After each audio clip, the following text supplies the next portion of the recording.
what you want, when you want it, where you want it. This is The Mesh. Footcandle Films. Film news and reviews from two guys who really like movies. This episode is brought to you by the Footcandle Film Society.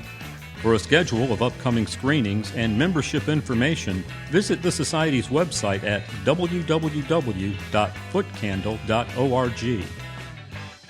Hello and welcome to Footcandle Films here on themesh.tv. My name is Alan and with me is Chris. Hello, listeners. And we are here to talk about some movies, talk about some films.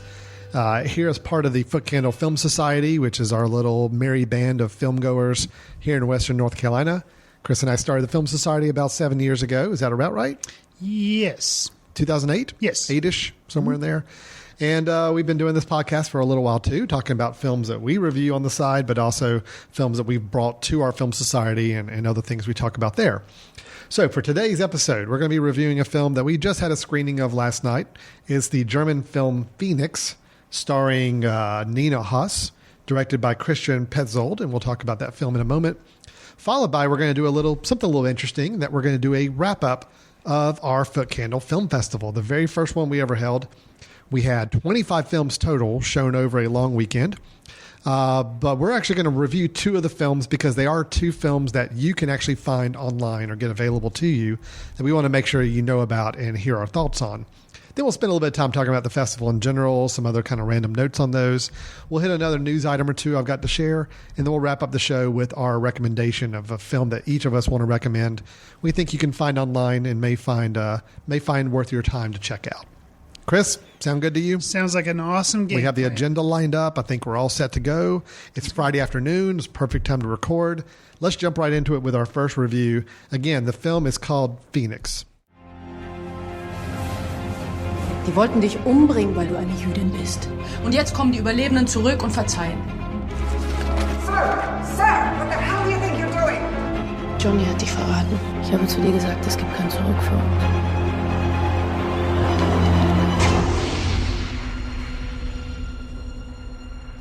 Auf Nelly. Auf Nelly. Prost. Chris, it's always fun for me when we stumble across a film that we don't know anything about. Correct. Really, honestly, in this situation, it truly knew nothing about. I had heard the name mentioned in some circles as being I knew it was a foreign film. I knew it was a foreign film. I had heard this film Phoenix mentioned on another film podcast as being, hey, we saw this film and it was pretty good. So when we're looking for films to screen and bring to our audience, sometimes there's these months where it's a little tough to find a really good fit. Sure. So here we are looking at our film selections, and we've got a German film from just the last year, directed by Christian Petzold, who I did a little research. He's done, I think, 5 films in Germany, and he's known as a very, very good, successful kind of contemporary filmmaker in Germany right now. Mm-hmm. And we've got Nina Haas and Roland Zerfeld starring in the 2 lead roles. We've got a film, the synopsis I thought was really interesting, I think, when we came across this. A disfigured concentration camp survivor, played by Miss Haas, who's unrecognizable after facial reconstruction surgery, searches Berlin after World War II, for her husband, who she is coming into some understanding that maybe had something to do with her getting turned into the Nazis. So right away, that little premise, to know that it's got a little bit of a Hitchcock feeling synopsis to it. It's, in an interesting time period that's not normally covered by films a lot, the period after World War II in Berlin. It sounds like a really interesting film. So my question to you is very simple. Did we make a good choice in bringing Phoenix to our audience here in Western North Carolina over the last 2 nights? I think not only did we make a good choice, but I'm really hoping that just like when we brought Ida 2 years ago, maybe? Or last year, Last year, okay. We brought that, and then it actually won for Best Picture, for Best Foreign Film. I'm hoping that this may actually, because it's 2014, but it was released in the States in 2015. So I'm hoping that this may actually get to Van Allen saying no. Well, no, I'm not saying it. I'm not disagreeing with you that it should be able to win. Unfortunately, the selections that each country is submitting for the Oscars just came out yesterday. And this wasn't one. This was not the one from Germany. Oh, so any chances of this being in that slate of final foreign films is already off the list. Well, we'll just have to talk it up enough so that people want to see it anyway. Okay, so with this film, Phoenix. So yeah. It's a 2-character, for the most part, driven drama. Right. There's a lot of layers upon layers of what these interactions and this relationship are between the main person we're following, Nellie, and her husband, Johnny. And again, it's a lot of twists and turns. We're not going to kind of talk about where things go with it. But of course, you do have a situation where mistaken identities, assumed identities, facial reconstruction, all couched in this interesting post-war drama period. Tell me the things that work for you really well. Here's the thing. Bridge of Spies, Steven Spielberg's movie, written by the Coen brothers, yes, is coming out soon. Yep. I could not be less interested to see that movie. Really? Spielberg, competent director, Coen's like them too. I'm kind of done with World War II. Okay. I realized, it was a very big period in history. Sure. And even though this one's set right after the war, still, it's just kind of like, I feel like I've been there, done that. I don't feel like there's anything they can teach me, about that, even though I'm sure there is lots. But I don't know, because a movie is such a tight time constraint, like, I don't know, I feel like all the storylines are kind of played out. Right. So when I heard about the film and with the description you just gave, I'm like, okay, that sounds interesting. And that's what really struck me and surprised me about this film is it was a film set in that time period that was completely unique to me. Mm-hmm. It was like as if Hitchcock was making this movie because it was very, it was a thriller, it was suspenseful. And yes, it had elements of, they would show Berlin all bombed out and you would kind of get a sense of, okay, yes, this is what it looked like after the war and how it was tough for the people to survive and for the Jews to come back into Berlin and how they felt, So you got all this sense of history, but yet it didn't feel so familiar. And I really appreciated that and, was surprised by that. Okay. And then, I will say, it's 98 minutes. Mm-hmm. So it's, a kind of a tight movie. It's a Chris Fry approved length of a movie. Yep. Kind of surprising too, whenever you think of World War II movies, a lot of times you think of, or even post-war, but you think of like flashbacks and a lot of action sequences or a lot of fast pace. This movie is not. Very slow. It is slow. But I think... And even the word thriller is kind of a really, really... It's a misnomer. It's a misnomer. Yeah. There are some moments where tension is there and it's built up and you don't know where things are going to go. Right. But it really is just it's a very unique drama is the way I would kind of couch it. It's a very unique relationship drama that explores a lot of this idea of feelings for one another and how those feelings can be felt for someone even despite knowing things that maybe should not have you feel that way, and how powerful those emotions can be, but then when presented with certain truths, how it also changes perceptions too. And learning about, elements of the past and how to move on and how to try to separate yourself from events that have happened in your past and move on, and how tough and difficult that could be. And choices that were made. I will say, as far as the acting too, what did you think of you've mentioned the two main actors, Nina Haas and Ronald Zerfeld? Zerfeld, yeah. Okay. And then also there's another Nina, that may have been a requirement in the casting to have your first name. Nina Kunzendorf. Yep. Yeah, right. And she plays the friend of Nellie. Yes. What did you think of the acting? I thought the acting was good. It did not blow me away. I didn't come away saying, "Oh my gosh, these are just amazing actors." I think the story gave them a lot more of the tools to work with as actors. I will say, Nina Haas, 90% of her acting was her eyes. I mean, it was really where she did not have much dialogue in the film. She was a very soft-spoken, very, very quiet person for most of the film. Her acting came in her eyes. Her eyes told most everything she was feeling and going through at the moment. So I found myself just really watching her eyes in almost every scene. Okay. I thought Ronald Zerfeld as Johnny probably he was the one I was the most impressed with because I thought he just really played a really strong role. And he's having to play a role where he believes one thing about this woman. There may be some hints to him or some feelings underneath that maybe he knows something else about her, but he's not quite sure how to parse those feelings out. Sure. So he's very focused on this one perception, but yet there's this other perception under the surface. And then, and we're not going to spoil it, but I think the end scene, the end 3-4 minutes of the film, it's his, again, where Nina's acting with her eyes, Ronald's acting with his face, his whole face, and their interaction without saying a word to one another. It was just all done through a song. That it won me over on both performances, but I do feel like they were given this storyline where they had to use other tools of their acting repertoire that maybe they're not always used to using as much. Yeah. Well, I agree with you that I thought the film had a really strong beginning.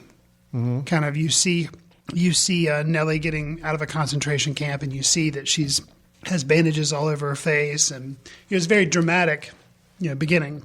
Yes. And then the film really slows down. Yeah. And then in that final 20 minutes, things ramp up, and that last scene is one of the better last scenes I think I'd really have to go back and analyze some films to come up with a better last scene. Yeah, you're right. Cinematography wise, and also just the sequence of events that's happening is just really good. So much so that at our screening, people clapped immediately after it cut to black. Yep. Well, it's important. I was going to play this up as really my biggest strength of the film is the story itself. It does take a little, to me, it's a little suspension of disbelief to really make the storyline work. Sure. There's a lot of ways you could really pick it apart, and it just probably would not really work if it was a real story. However, it's enough to carry you along. It's enough to get what the movie's trying to do across. But I think any movie that sticks an ending, when they get that ending just right, it makes up for so much of what you went through in the last 90 minutes. Sure. This film did it. I mean, really, it was that last ending, that last 3-4 minutes. Perfect. It's the last Absolutely impression perfect. you're left with. Yeah. And I was the same way. It immediately, whatever star ranking I was going to give it, it got an extra star for the ending. Yeah. Well, they ended it at the right moment. Yep. They didn't feel the need to extend beyond the story like some films would choose to do. They knew exactly the moment to end the film. It ended and it was perfect. Mm-hmm. So yeah, I like the film. I love the ending. I like the rest of the film. Sure. There are some moments that and this has nothing to do with it being a foreign language or subtitled or anything. It's truly, there were some moments that, and I don't know how intentional it was, where you're left wondering how certain things happen and how certain events transpired because they didn't really lay it out for you. No. They didn't really make it a very simple case to understand. It could be a little frustrating to kind of go through the film and still not quite know, okay, well, did these people know this, or how did this happen timing wise, and what does this mean? Why didn't Johnny figure these things out sooner? Because everything was right in front of him. There's a lot of things that they gloss over to get to that end point. I'm okay with that. Would I have liked a little more detail, a little more understanding in some places? Yes. Did I have to have it to enjoy the film? No. So it's one of those things where I could have seen more done with the film, and there's some things I would have liked to see them do differently with the storyline. But in the end, it was a good, solid film, and I think a good 98 minutes of a film story. It did leave me with more questions, but I still had great enjoyment of the film, and definitely that ending did so much to just really bring it together. Yeah, I was curious about some things that were kind of little plot threads that were left dangling. Mm-hmm. One of the performances, you mentioned the two leads, but we mentioned kind of in passing the other, Nina Kunzendorf, who plays Lena, her friend. Mm-hmm. I really liked her performance and I thought she was just a real presence, and I was sad to see when she kind of was lost from the film. Right. But, while she was there, I really thought, and I would have maybe enjoyed a little bit more background of her, a little bit more of her in the story. But, there's only so much you can do in 98 minutes. So. I thought it was a really good movie. It's always nice for me. And I think you feel the same way. We talked about this on the show before. When we have a film that's not a sequel, that's not a big blockbuster, that's not taking a remake of something, right? That's an original idea, that's shown in a very nice style of filmmaking with some good solid acting behind it, and you stick the ending. It's like, great. I mean, that's so rare to us to see. So automatically, I'm going to give this a high recommendation just because they brought it all together and it worked. So two other quick notes I'll say about it that I didn't feel like it was carried throughout the film. The last scene has some, and then the opening shots and shots of her walking on some streets at night had some really cool camera shots and cinematography. And I really wish through some of the slower parts of the film there would have been a little bit more you could do. But I guess when people are talking, you can't really really make that interesting. But specifically, some of the cinematography when she's walking along a street at night at one point by herself, and you see some shadows on a wall. And it's very like German expressionism where it's like, the shadows almost seem like monsters or goblins. And then what it ends up being is some American soldiers that are just behind her and they pass her. So, just some little attention to detail and kind of using shadows and stuff like that. Like, you can tell this guy really cared about making the film and was really trying to add a lot to the frame rather than just having the story. It's, through the lighting and through some of the effects that he was going for. Which brings to mind the second note I was going to say real quick. The sound design I thought was really interesting as far as they're just sounds that are kind of heightened and you're not really sure why. And I think it's just to create tension and kind of put you, ill at ease. Mm-hmm. There's a scene where Lena and Nellie still has her face bandaged and she's talking to her in her hospital bed and she's peeling a pear. Yeah, I remember and that. You hear all the knife cutting the peel away, and it's just very, present. You're very unnerving really as well, strange. too. Yeah. And you don't know if it's trying to comment on Lena's mental state or maybe some anger that she's internalizing, or you're just not really sure. And there are some other instances of that in the film that was just bird chirping inside Johnny's apartment or a place where he lives. Right. You constantly were hearing the birds chirping. You heard different birds chirping in a different kind of emotion. When they're outside, the rustling of leaves when they're outside talking is very just you notice it right away. It's like, wow, I'm really hearing all those leaves rustle behind me. Right. Train noises, in the background. Yeah. I mean, it's just a lot of this background noise that's heightened almost to the point where you notice it more than you would in another film. And I think it was very intentional to do that. Sure. But it did make it for a little bit more unique experience than it could have been otherwise. Yeah, because normally when I think about seeing a period film, I don't really think about like sound design in that way. Yeah. I think about that being in action movies or, other like science fiction movies where they have cool effects and stuff. But I don't know. I wouldn't have thought about it in that way. So that was kind of an interesting thing that I also appreciated about the movie. Well, Phoenix, we're both recommending. I think it was a good find and a good surprise. And, it's obviously, if it's in theaters right now, it's very, very limited, very small scope. But I would imagine it should be online pretty soon, if not already by now, available to see. But we do think if sounds like your cup of tea, I think you'd enjoy it quite a bit. It was a really good, surprising film. So great. All right, we're going to move on to kind of a little bit of a different situation, Chris, with our reviews. And that, we actually have two films we're going to review, but an interesting lens around these two films. As many of you have heard us talk about for probably the last couple months on this show, we did have the very first ever Footcandle Film Festival that was held the last weekend of September 2015, September 25th through the 27th. We showed 25 films. There was 11 feature-length films and 14 short films over a 72-hour period. It's a lot of movies. A lot of movies. And we had a great time. So just right off the bat, any of you listeners that are Film Society members or just joined us for the festival that weekend, thank you so much. We had great turnout. We had great response. Everybody had a really good time with the festival in general. There were two films that we showed during the festival that are actually ones that, as of right now, you can actually see online. One of them, I know, is on Netflix, I believe, and also iTunes. No, iTunes. iTunes. Yeah, that's right. That's the film Wildlike we'll talk about here in a second. Another film called Listening that is also available through iTunes now. So both of these are ones you can check out. And those were probably our two bigger films, I guess you could say, as far as ones that had a little more prominent release schedule. Being on these two platforms. So we're going to take a few minutes and talk to you a little bit about these two films.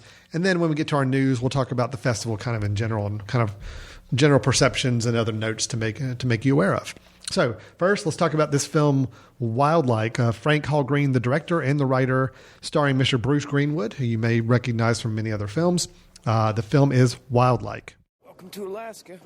Oh, all for my going away. Well, how long am I up here for? I need some time. I just want to be strong now that it's just the two of us, okay? Good night. Can't believe how much you've grown up. Look at you. I'd imagine all the guys would be chasing you. It's Mackenzie. I'm calling for my mom. She checked herself out. Have you got a fair schedule I can look at? 11 a.m. to Seattle. Is that where you're from? That's where I live. I'm going to hike through the park for a few days. Whatever you do, don't run. Chris, Wildlike was kind of our Saturday night film, you know, the bigger feature film that night. And it actually did end up winning. I guess we should go ahead and say, from an award standpoint, it did win our best narrative feature-length film for the festival as well. Frank Hall Green, the director and writer, joined us via a video conference, so we at least got to see him a little bit there during the festival weekend. But here we have a film. Bruce Greenwood was the star of the film. The synopsis of it is, after conditions in her new home become unbearable, a teenage girl runs away and becomes friends with an older man who is getting ready to take a hike through the Alaskan wilderness. Chris, I have to confess, I saw 24 of the 25 films that we showed that weekend. Wildlike's the only one I did not see. Okay. I had to get called away for some other festival-related operational issues during the 7 o'clock screening. So, Chris, can you tell me a little bit about your take on the film Wildlike? I know I got the take from most of our audience, and of course our judges thought it was the best feature-length film we showed that weekend. Sure. Your take on it. Was it warranted of our award for the weekend, or did you have some other notes or thoughts on the quality of the film? No, it was great. And I think the major actor that we have not mentioned is Alaska. Okay. The cinematography and just the shots in this movie of, Alaskan wilderness. It's pretty.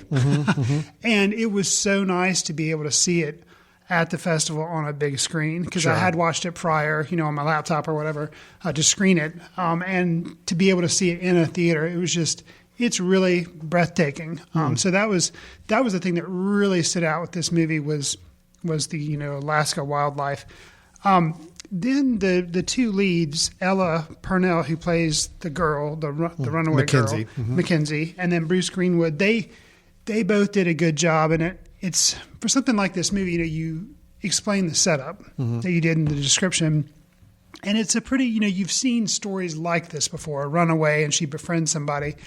But they did a really good job of not letting it become too pat and too camp. I think she did a lot of kind of acting with her eyes as well. She kind of plays your typical, in many ways, kind of removed, kind of goth type, teenager. But it didn't become too much of a stereotype, though. That's good. I thought she did a good job. And she didn't, a lot of her acting is just with her face and with her body language. Right. So Bruce Greenwood then has to be more of the dominant acting force, the talking and the, responding and trying to shepherd her through, what she's going through. And I thought he did a really good job. He's one of those people, to me, Bruce Greenwood is kind of, oh yeah, that guy. Like I've seen him in a lot of stuff, but I can never think of like, oh, well, what's something really good that I've seen him in where he was the star? And now finally I can say like, oh yeah, he was the lead in Wildlike. He did a great job, because most recently I've just known him from the Star Trek reboots. The J.J. Abrams version of the Star Trek. He played kind of a head official in the Starfleet at that point. Well, Chris, but I mean, aren't you forgetting kind of a key actor in the film? I mean, what about Joe Boxer? And who's that? He's the bear. Oh. Joe Boxer the bear. Joe Boxer the bear. There is a grizzly bear in the film. They are going through the Alaskan wilderness. So anyway, that's the part of the film I'm aware of, because I was editing clips from the film to show during our awards festival, and I used the clip of the bear confronting Mackenzie and Bruce Greenwood in the film. So that's all I got to comment on. I'll say too, there's where the film ends up. It's not overly syrupy, stereotypically sweet, and I like how they ended stuff too. It's just, I did see the ending, so yes, I can agree with you on the ending. I thought the ending was nice and not over the top and not way too sentimental. And I think it's a perfect festival movie too, because it did have a big actor, it did have gorgeous cinematography and stuff like that, but yet you could tell it was an independent movie because it had kind of the independent feel. Like, it was not real heavy on like big acting scenes and stuff like that. It was very true to life, realistic feeling. Sure. So I can see why the audience liked it. I can see why our judges liked it and gave it the best narrative feature. Awesome. So. Good. So that's Wildlike, and that is available on iTunes. I was actually doing pretty well in iTunes last time I checked as well. So congratulations to Mr. Frank Hall for the success of the film and getting it out there for people to see. Now, we also showed another film on Saturday night, a science fiction film called Listening. And this was, we actually had the director and writer join us for the film, Khalil Salins, who came in and talked about the film. We got to watch it with a pretty good crowd that night. And this is a film that's about a team of genius, but also broke grad students who actually invent mind reading technology, a way to connect two people where you can actually read the thoughts of the other and see what they're thinking. But of course, with like any good sci-fi film, you develop a kind of technology like that. There's always the dangers, the bad side of it. And of course, you get some government involvement, you get some other things going on that make it a much more tense situation for the lead actors. We had, actors here, not well-known names, but Thomas Stropel played the lead David. And then we have Artie R. as Ryan. And then also Amber Marie Bollinger as Jordan, really the three main characters we follow. The story is really about the two main guys and their relationship and their opposing viewpoints of how this technology should be used or where it should go from here. But Chris, you're a big sci-fi guy. I am too. I know you can be typically very critical about sci-fi as a genre in general. Knowing the film, knowing the limited budget of this film, it was a very small produced film. How do you think it turned out with this? I think it turned out well. And I think the director mentioned afterwards, he's obviously, I think you can tell from watching the movie, he's a big fan of movies. Mm-hmm. And he likes things like Primer and, small independent films that are like science fiction. And I think his attention to detail and caring about certain things and like why certain things would happen, not just having them happen for no reason. Right. I think you can tell that, he was trying to put those attention to the details. And I liked it. And, listening, it's the way, I don't know, it was good that they set it up between two friends. And I guess that's kind of a storytelling device. Yeah. But I don't know. I liked it. I thought it was interesting. And, in today's day and age, with the internet and all this technology, and there's all this new stuff coming out all the time, it does kind of make you wonder, as other movies have done in the past, is there going to be a point where, there is no, like, your thoughts are just out there. There's, now that, people talk about Facebook and Twitter and like, people don't realize how much information they're putting out about themselves. Well, what if, there is no, you can't help but have your information out there. How distressing could that be? That's a very good point. So, I like the film too. I mean, again, it was a lower budget science fiction film. I think going in with that mindset, I knew that, yes, this was, going to have some limitations to what they could do. But I was actually really impressed with it being a low budget film, some of the things they were able to pull off. Mm-hmm. There were some scenes where the actual connection between the two people actually happens, and you kind of get this very psychedelic effect with the two people and reading each other's thoughts, which I thought was handled really, really well. Mm-hmm.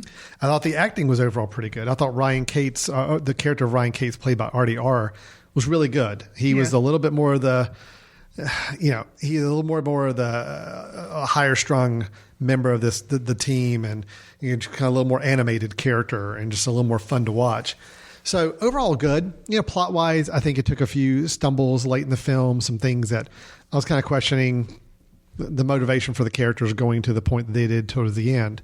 And I felt like there was a little bit of a breakup of the two main characters that happened more out of convenience than it did out of real reasons. Sure. And I think it's because he knew that they wanted to get to the end of the film to have this conflict. Right. And I just didn't buy the reason that they actually broke apart as partners. So that hurt me for the latter half of the film, because I just didn't buy their relationship dissolving in the manner it did. Right. But overall, I did like the ending. I thought the ending, again, much like Phoenix, it ended where it could have kept on dragging on. It could have gone for some epilogues and all this other stuff, and it didn't. It gave us a little bit of a mystery at the very end. The last shot kind of gave you the answer to the mystery, and then it goes to black. And I like that. Right. So it was a daring way to end a film like that. Sure. So overall, yes, I enjoyed it. I thought it was good. I wish the story in that 2/3 mark had been a little cleaner and made a little more sense. But otherwise, I thought it was a fine movie, and definitely for the production involved to do this, I think it turned out really well, and it looks a lot higher value than probably what was actually put into it. Yeah, it has tons of production value, and I think, you were talking about some of the effects and stuff they did with some of the cinematography or just the camera work. I'll add to that, they were actually apparently able to go on location to like a Buddhist monastery in Cambodia. Oh, yeah. And some of that stuff, you're like, whoa. Wow. You don't expect to see that in this like little independent film, like shots of like actual tigers and like jungle, and then like, showing, a Buddhist monastery and all this kind of stuff. It's pretty impressive, and it looks great. So. It does, and he did some interesting things with the color scheme in the film, and we actually talked with him a little bit about the film afterwards with that. But the color scheme, there were several scenes that many locations where everything's draped in kind of this green tint to the film, like in their lab or whatever. Right, and then they've got another lab that's a little more sterile late in the film that's more white, and then they've got this red glow towards these. Not to give away anything with the film, but there's a certain type of role that some people are playing late in the film, and every time you see them, it's this drenched in this red fluorescent light, and it was very intentional. You could tell to give us the different moods based on the different scenes and locations, and I thought it was nice. Gave it an interesting look, gave it something more interesting to look at than a typical film may. Agreed, and what's exciting to me is that there's a director out there. I'm always excited when I find a new director. And especially in this case, I'm excited because it's a new director who's done a science fiction movie. Right. And so I'm excited to see where he's going to go from here. I did ask him a little bit, because he was at the festival. I kind of asked him, so what are you planning next? Are you going to do something science fiction? And he actually, unfortunately to me, he said no. He said, he likes it and he may do some more in the future, but his next a script he was working on was going to kind of be kind of like a revisionist Western type thing where he was going to flip that on its ear. And I was like, you know what? Having seen this movie, I can't wait to see what you would do with that. So it's exciting. Good. So that's the film listening. We're both saying that, another good selection for our film festival. We were really happy to have the director and writer with us for the weekend. And I think it got a good response from the crowd. And it is worth checking out. If you like sci-fi films, knowing this one's a little smaller in scope, a little smaller in budget, but they do a lot with the production value of the film, it's worth checking out. Absolutely. That's listening, and it also should be on iTunes, maybe Amazon, some of these other services, if I remember correctly. If it's not now, it will be, I'm sure, very soon. Chris, we're going to take a really quick break. When we come back, it's all about Film Festival. We want to do a quick recap of kind of how the festival went, some of the highlights of the festival weekend. Then we got a couple quick news items to share and our recommendations of the month. Stay tuned. We'll be right back with Footcandle Films. Local authors, illustrators, and storytellers come together to create Storytime Station at The Mesh. Storytime Station is a video podcast that works as a virtual storybook. Each show features a new children's book and new reader. So gather the whole family to listen, learn, and laugh at Storytime Station on themesh.tv.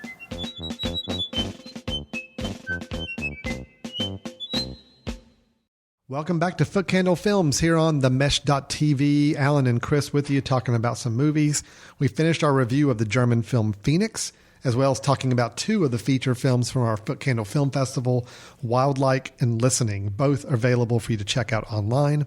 Phoenix, not quite sure the status of online yet, but it can't be too far off from being available for online rental or purchase, I'm sure.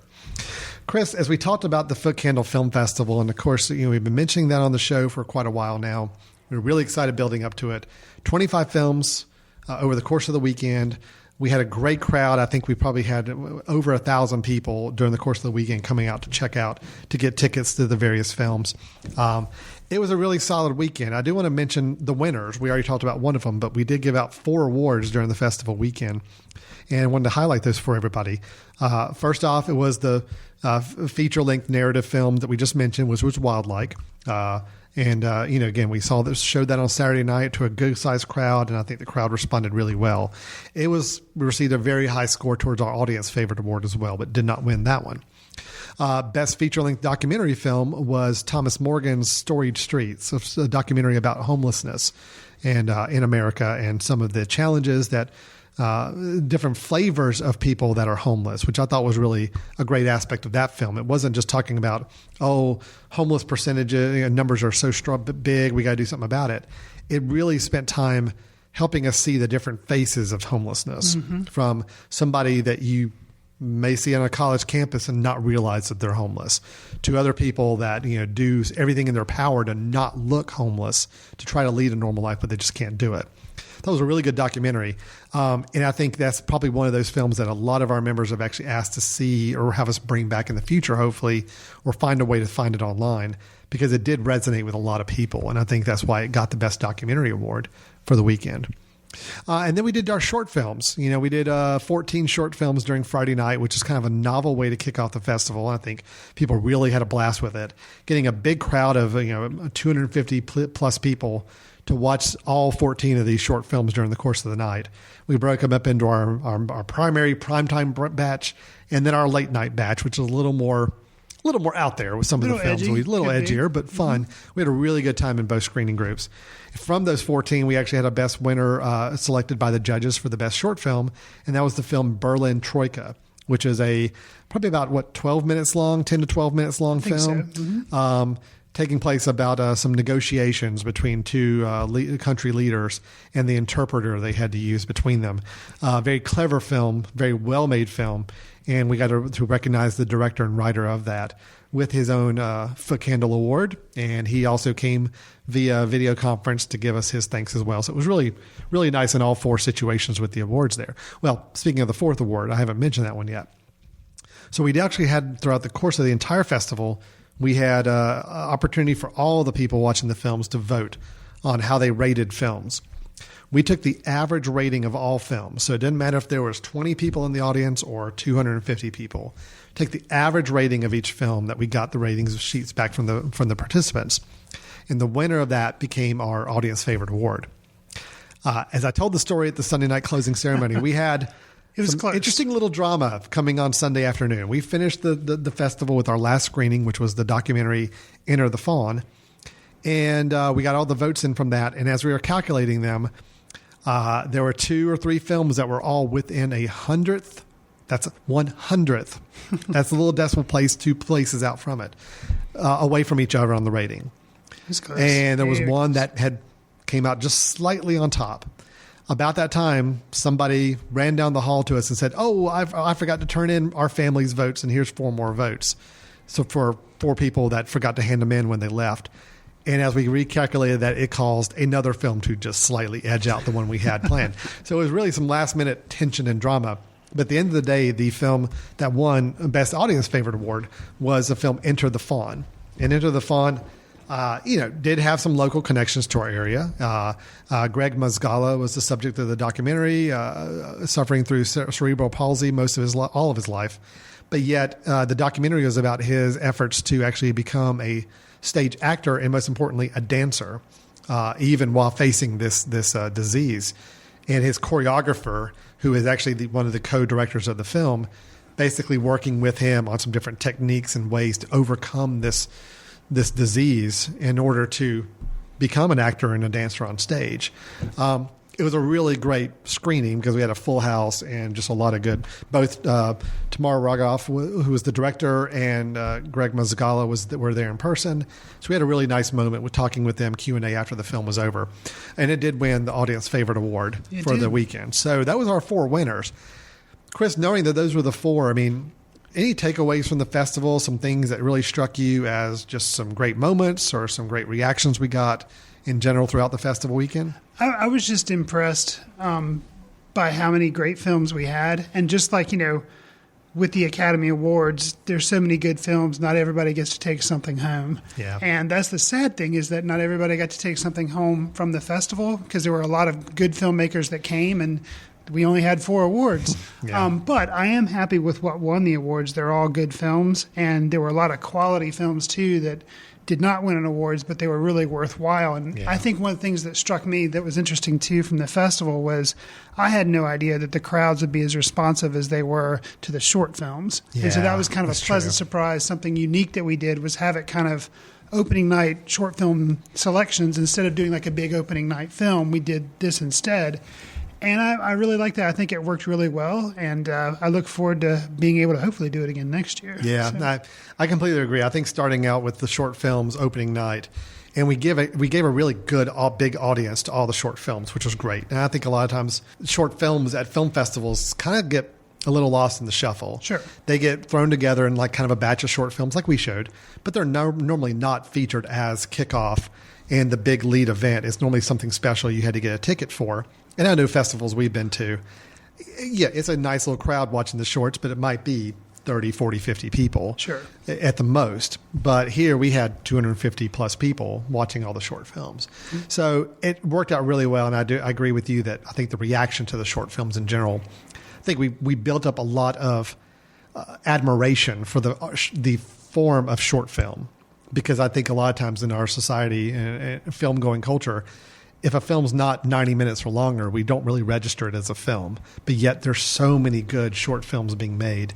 It was good to give some of that recognition to them. And I mean, something too that piggybacks on what you're saying, but some of those short films, I think by not generally getting to see that kind of audience, when people do see short films, it's maybe they rent them online or they just watch them online, but to be able to watch them with an audience and have the reactions that some of the films got. Like one of the most interesting reactions that I saw happen was one to a short called Tom in America. Mm-hmm. And the tone of that starts one way and it's, has some, laughable moments, some funny things, but it takes a turn and the audience was, and it gets really serious. And the audience was, laughing there in the beginning and then really thinking about it and clapping strongly. But you could tell they were on that journey. And so that was interesting and satisfying to see.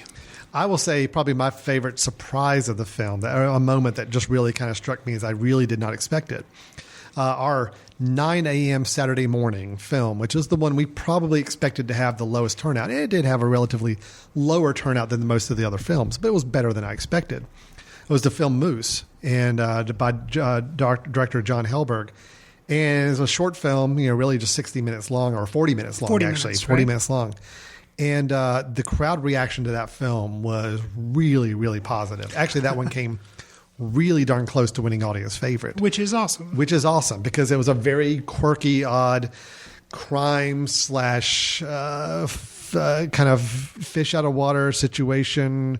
It was a very unique film, taking place almost exclusively in a convenience store that is being held up, and the cops outside having their own little side plots going on. It's kind of like if Wes Anderson did a version of Clerks where Clerks was getting held up at gunpoint. Yeah, or even if Wes Anderson did like a Dog Day Afternoon or something like that. Just a very kind of quirky, odd, thing, but done in 40 minutes. And it was just a fun film. We got so much good feedback from it. And again, for being that early in the morning and that quirky a film, it really got some great audience reaction responses. So overall, I think the festival was a great experience. And I know we're talking about it as being two people that helped put it together, but really the judges, the volunteers, the screeners, everything we had involved, the planning committee just made that weekend really, really work well. So we had a good time. If you go back on the Footcandle Film Festival website and, you can still see the films that we showed, encourage you. I mean, some of these are available. You can find them online. You can find them on YouTube. You can find them on Vimeo. Not all of them. Some of them you'd have to hunt down a little more. But we do encourage you, go check out some of these films. See what's going on. And we hope to see maybe many of you involved in the film festival next year, because it will definitely be happening in 2016. All right, Chris, with that done, how about can I hit you with a couple news items and just see if we got some thoughts on some movie news going on? Absolutely. And this is actually something relatively recent, as in yesterday. Okay. News came out that Disney is doing kind of their I've big. heard of them. Yes, Disney. It's the Walt Disney Company. Got you. Disney. Okay. They've dabbled in animation in the past and theme parks, maybe. Okay, ringing a bell. They have orange juice, or they have a duck on orange juice? Yes, they do. Okay. The orange juice is really what they're known for. Okay. Yeah. I mean, all the other stuff is kind of secondary. It's all orange juice. Gotcha. So they had one of their big studio business events where they're talking about films coming up and being released and schedules. Okay. So here's the interesting thing. So Pixar is, of course, owned by Disney, and Pixar's known for having a really high-quality slate of films for the most part, with very, very few exceptions. He's looking at Planes. Planes was a Disney film. Pixar didn't touch Planes. Okay. But Cars, yes. 2. Yes, and Cars 2. Oh, dear Lord, yes. Well, here's where I'm both very, very excited and also somewhat disappointed with what I'm hearing. So right now, the slate of Pixar films to be coming out over the next few years. We've got The Good Dinosaur coming out this winter, which has already got a trailer out, and that's going to be like an original film that they've done. Finding Dory? After that point, it kind of turns into sequel mania. Which we knew Finding Dory We knew Finding Dory comes out in July. There's going to be a Cars 3. Wow. There's going to be a Toy Story 4. Oh. Yeah. And then the one I'm excited about, Incredibles 2. I'm very happy about the Incredibles 2. It will be Brad Bird. So yes, done, sold, buy me a ticket now. Right. But to hear, that's their announcements of films, that it's Finding Dory, Cars 3, Toy Story 4. Toy Story 3 ended perfect. Why would you do a fourth one? Yeah. And then Cars 3, why would you do a Cars 3? I don't know. I guess the money just spoke, and they made enough money from Cars toys. But man, the Cars is still what anybody in the film community looks at Pixar and says, yeah, Cars was not really their So you're saying other than Good Dinosaur, it's all... They have not mentioned any other Pixar original films. Yeah, that's disappointing. And now Disney, from their animated slate, have not really introduced any names or talked about actual films they're doing. It's just everything's kind of couched in this idea of the fairy tales. This reimagining of fairy tales, which they've done with Frozen, they did with Maleficent, they've done with Tangled in a way with the whole Rapunzel, both animated and live action. Right. Alice in Wonderland. Mm-hmm. They've done these kind of reimagining they're doing a Jungle Book. Yes, they are doing a Jungle Book. So they're taking their old classics and doing new versions of them. Gotcha. Whether it's animated, kind of interesting takes on the film, or it's live-acted versions. So that's really all they've got. So everything is kind of this whole, let's just keep doing what we've been doing. Let's rehash some old ideas. Let's bring them back again. Put a fresh coat of paint on them. I'm just a little worried about Pixar from hearing that. It could be that The Good Dinosaur is the last original Pixar film we see in a while. Very interesting. Yeah, and granted, I don't think I've seen a trailer for The Good Dinosaur, but just knowing what very little I know about it, I'm not really excited about it. Well, it's one that, if you recall, I think we may have even mentioned it in some news about a year ago or so. It had to go through some major redoing because they turned over some of the talent involved and they got new people involved to direct it. So it's one of those that got down one path and they had to put the brakes on and say, okay, pull it back. Let's go down another path. So they were Fantastic Fouring it? Yeah, maybe let's not go that far. So anyway, I just thought that was really interesting that the whole Disney slate is pretty much made up right now of taking old ideas and just expanding on them. Nothing really original. Do you think Disney just got too much going on with the Marvel stuff and with the Star Wars stuff? Well, that's one element to it. Is that if you think about it, if Star Wars is now going to be this annual event that they're going to have the new trilogy every couple of years, and then in between you're going to have these little standalone movies. Right. And that's all Disney films. Sure. Then you've got the Marvel films, which are technically all Disney films. Right. Maybe it was one of those matters of, hey, listen, we don't want to crowd ourselves out of the stuff. Let's just go with what we know is going to sell really good with sequels and all that to supplement the Star Wars and Marvel stuff we've got going on. I don't know, but it's a little concerning, especially them Pixar coming off something as strong as Inside Out. Yeah. And then now they're just lapsing back into sequel territory. It's kind of like, a little surprising. Speaking of the Marvel stuff on there, Marvel's always been kind of announcing their big slate of films for several years out. The only thing they added to the slate in this big business session they moved a few dates of a few films, nothing too dramatic, but they did announce that they're doing a sequel to Ant-Man. That's called Ant-Man and the Wasp. Okay. So it's going to be the Wasp, who I guess we can say it now. It's teased at the end of the film, the character of the Wasp. They're going to make it kind of a combo team-up movie, which I think is cool. I thought Ant-Man was fun. I enjoyed it. At one point, I thought I had heard that they were, but then they didn't do it because they went ahead and did the Avengers 2, Electric Boogaloo, but they were going to do Black Widow and a Hawkeye movie, and then that got scrapped. Not doing those, yeah. Right, so I think a duo movie, as long as it's not Batman and Robin, that's interesting. Well, if it's a fun movie, and it's going to have a more comedic style to it. So, and then of course we got the Star Wars. But again, I'm sticking to my vow. We're not going to talk about Star Wars. I have not watched the Star Wars trailer again for months now. And anytime I see something come up on the internet, I quickly turn away. I don't want to see anything else. I don't want to know anything else. I think that's a good plan. Yeah, I think so too. So really, that was kind of the news I just wanted to hit us with. Is a little bit of some Disney news there, just because it's very recent stuff there. So, Chris, are we good to move into kind of our recommendations? Sure. Do you have a film you want to recommend that our listeners may want to check out, or they have an opportunity to see online or renting or anywhere else? I do. Okay. Mine is available on Netflix. I think it's also, you can pick it up on iTunes, rent it on iTunes. But we are in October, so I'm going to recommend a horror, or I guess you could call it a thriller movie. It's definitely unsettling. Yeah. And the title is Creep. Okay, yes. Okay, it's I know you're going with this. It's a small, very small, independent little movie. Mark Duplass was one of the writers, and the director, Patrick Bryce, is also the other. There are only two actors. It's basically Mark Duplass and Patrick Bryce, and that's it.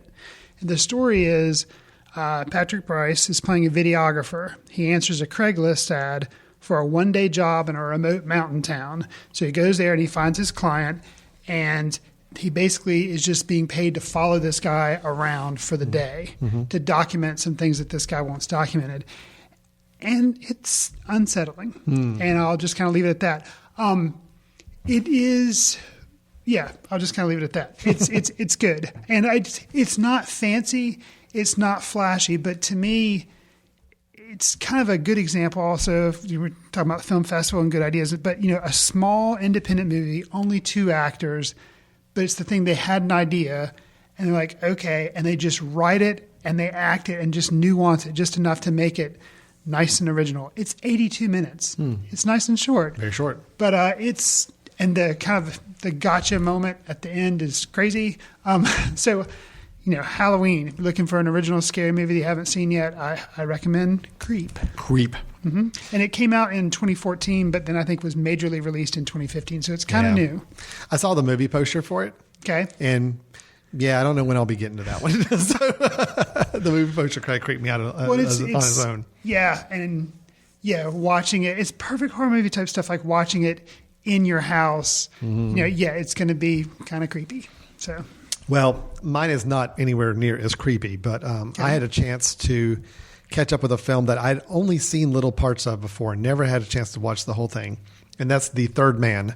We had a chance to watch this film. Orson Welles watched this film at a special screening this past weekend. 1949, directed by Carol Reed. Okay. And Carol Reed, I think, also did Oliver, if I remember correctly. Okay. Film, so he's fairly well-known director, did a lot of work back in the 40s and 50s. Basically, we have a plot of Joseph Cotten, who is one of my favorite old actors. He was also in Citizen Kane with Orson Welles. He's played in Strangers on a Train, too. I believe he is, too. And he played Leland, I believe, in Citizen Kane, Charles Foster Kane's best friend. And so Joseph Cotten's our lead. He plays Holly Martins, who is a writer, Pulp Fiction novelist, who travels to Vienna, post-war Vienna. So here we are back to our post-war, after the World War II. And post-war Vienna is kind of carved up in these different sectors based on the Allies and kind of how they carved up the area to control. And because of this shortage of supplies, there's a real big flourishing black market. Well, basically, Holly Martins arrives. He's looking for Harry Lime, his friend, because Harry has promised him a job coming to Vienna. Gets there, almost like right off the train, he stumbles across a funeral. Harry Lime's dead. So, oops, that sucks. So he's just traveled all the way to Vienna, and the guy who invited him there is no longer alive. So we follow Holly as he's trying to make his way, figure out what to do, what's going on. But as he does, he starts exploring a little bit more of the situation of Harry Lime's death. And there's a lot of question marks. There's a lot of inconsistencies. There's possibly some ulterior motives for actually him being murdered as opposed to dying. And then we have interesting surprises and reveals later on as well. I will say, Orson Welles, not in the film very much. And that was a little bit of a surprise to me. I'd forgotten that even though he's on the movie poster, he's listed as lead actor. Yeah, because I would have thought he would have been. He's in the film maybe for 20 minutes. Wow. Plays a very pivotal role in the film for 20 minutes. But his role is typical Orson Welles fashion. He shows up in a very dramatic fashion. His scenes are just dripping with just oozing with charisma and dialogue. This is the young Orson Welles we're still talking about. Gotcha. And then his exit's very glorious as well. So it's a really, really good movie. Okay. And I'd really encourage everybody to check it out if you haven't never seen it before. And it's one of those where it was kind of on the tail end of Orson Welles being seen as a really, really strong actor at the time. Because, he had Citizen Kane back in 1941, I believe. Okay. Magnificent Ambersons. He did a couple other films he's well known for. He got it to Touch of Evil, I think in the 50s, maybe late 50s. But this is one of those last films that he was just really known for before he got to Touch of Evil later on. After this point, he started to lose a little bit of his luster in Hollywood, unfortunately. But it was kind of nice to see him at the top of his game, really just chewing up a scene. There's a long dialogue scene between he and Joseph Cotten. It takes place on a Ferris wheel. And it's kind of a motif that's copied so many times now in thrillers, where I've seen even Mr. Robot, the TV show that I recommended a while back that people check out on the USA Network. A very important scene early in that series takes place with the two characters on a Ferris wheel talking. And it's just that same idea. I think people find this idea of talking while riding on this Ferris wheel very just an interesting cinematic trope. So anyway, I really like the film a lot, The Third Man.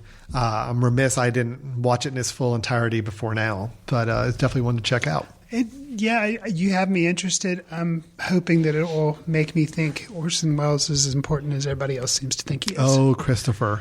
I know. Christopher. I know. Turn my credentials in. I am not lighting candles at the altar of Citizen Kane. But I still think Citizen Kane, I still say one of the best movies ever made. Not because of the film itself, but because the environment in which the film was made and the technicality of the film that wasn't available at the time. So it's more of a technical feat for me. Okay. But I still love it. Acting, I still love it. Story, I still love it. Everything else production-wise. So it's just that the fact that it was made at all and made as technically skilled as it was is what makes it just kind of push up in that top echelon for me. So I really like Orson Welles. I love watching any scene with the old classic Orson Welles, the 40s and 50s Orson Welles. Okay. So this one definitely had it at least in 20 minutes of the film. So good. So that is two very different films, Creep and The Third Man. One just from this past year, one from almost 60 some years ago. And but both of that's the great thing about the internet. You can find them both. Yay, and go check them out whenever you want to. So we do recommend those two films for you. So Chris, that's our episode today. The German film Phoenix, which we both gave some very high marks to, and we're really surprised with how much we enjoyed. Our festival wrap up, where we did a quick review of Wildlike and Listening. Both of those good films with some good, strong aspects to them. We encourage people to check out. Our festival wrap up, we talked a little bit about the Footcandle Film Festival, our very first one, and how that went. And then our news items talking about Disney and Pixar and Marvel and some of their upcoming slate of films. Then you have the film Creep and the film The Third Man as recommendations. If, Chris, people wanted to reach out to us and interact with us in any way, shape, or form after this podcast is over, how do you recommend people do that? Well, you can drop us an email at info@themesh.tv and just let us know comments on the show, movies you want us to review, or basically just to say hello. You can do that. Alan and I are also both on Letterboxd, and that's a site where you can list movies that you're reviewing and watching and just kind of keep up with stuff there. Every once in a while, I write a short review. Alan sometimes writes reviews on there. And that is Letterboxd without the last E. So it's just BOXD. So that's a good site that we and then there's also just footcandle.org that you can get information about our film society. I'm much more of a visual rater, so I'll give star ratings on all the films on Letterboxd. Fair enough. I have a hard time sitting down to write. Between us talking about the films, we do the screenings where I lead the Q&As afterwards most of the time. It's like, I'm going to let Chris and others who like to write about the films, they can write. I'm just going to give star ratings, thumbs up, whatever it may be, and go from there. But Letterboxd is a great site to kind of just see what are we watching, because you honestly could follow along and say, what's Alan watching this week? And you'll be able to see the films we put up on there. So great. Well, thanks so much for listening, everybody. This has been Footcandle Films here on themesh.tv. We'll be getting together again soon for the next episode. And until then, take care. See you in the ticket line. Watch news through the courtesy of Footcandle Film Society. Special thanks to Carpal Tuller for the show theme music. For more about Carpal Tuller, visit www.carpaltuller.com. You've been listening to The Mesh, an online media network of shows and programs ranging from business to arts, sports to entertainment, music to community. All programs are available on the website as well as through iTunes and YouTube. Check us out online at themesh.tv. Discover other network shows and give us feedback on what you just heard.